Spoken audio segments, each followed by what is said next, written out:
Perfectly intact ghost ship missing for years has experts stunned. Alone, in the middle of shifting waves, the Mary Celeste floated. It was 400 miles east of the Azores Islands when Captain David Morehouse and his crew came across the deserted vessel.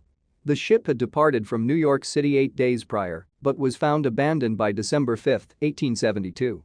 The Mary Celeste was on its way to Genoa, Italy.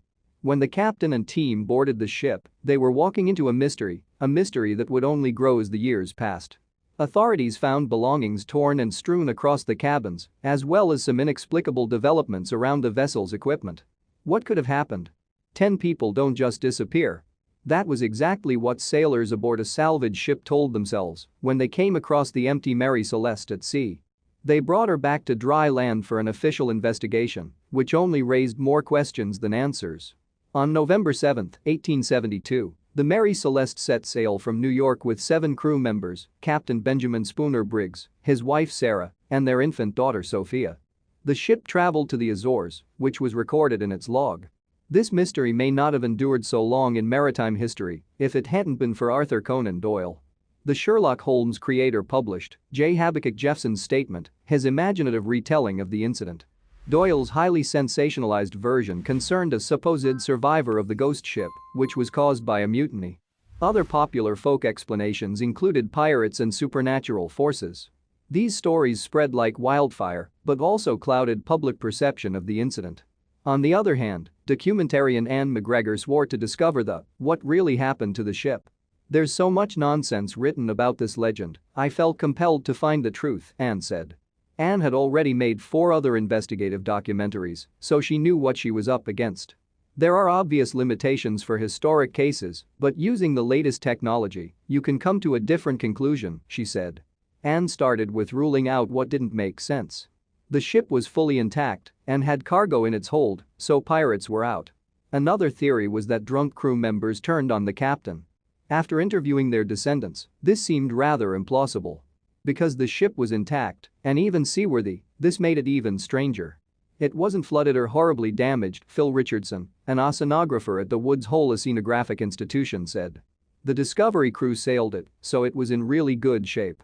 With the more violent theories knocked out, Anne delved into reasons why the passengers and crew would abandon a perfectly good ship. First, she wanted to find the exact spot where the ship was left alone. According to the ship's log, they were 6 miles from Santa Maria, one of the Azores, on November 25, but 10 days later, the other crew found the vessel 400 miles east instead. It was time to track the ship's potential path. Anne obtained water temperatures, wind speeds, and wind directions from the International Comprehensive Ocean Atmosphere dataset. ICID stores information from 1784 to 2007 to study climate change. Using this information, she concluded that the ship could have easily sailed to where it was discovered without a crew to guide it. Still, why was it abandoned? They were getting closer. The most likely situation for a captain to issue an abandoned ship order is if they spotted land. Because the closest island to the Santa Maria was hundreds of miles away, it would be likely that the ship was left early on November 25 after the log entry was written. Using notes from Attorney General Frederick Soley Flood, who oversaw the investigation, we can get a bit more information.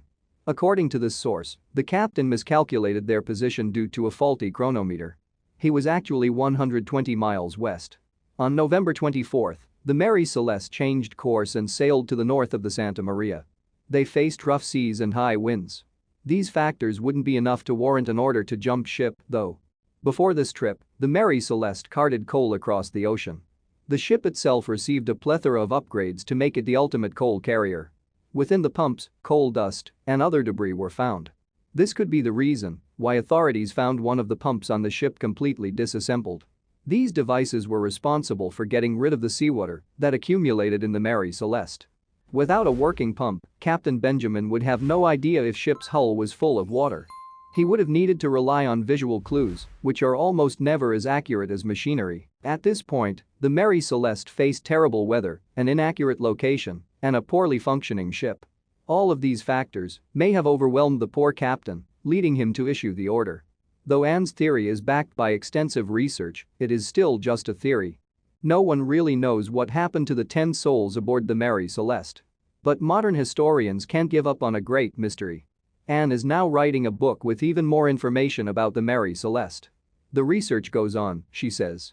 Because I have been touched by the story, as I hope other people will be.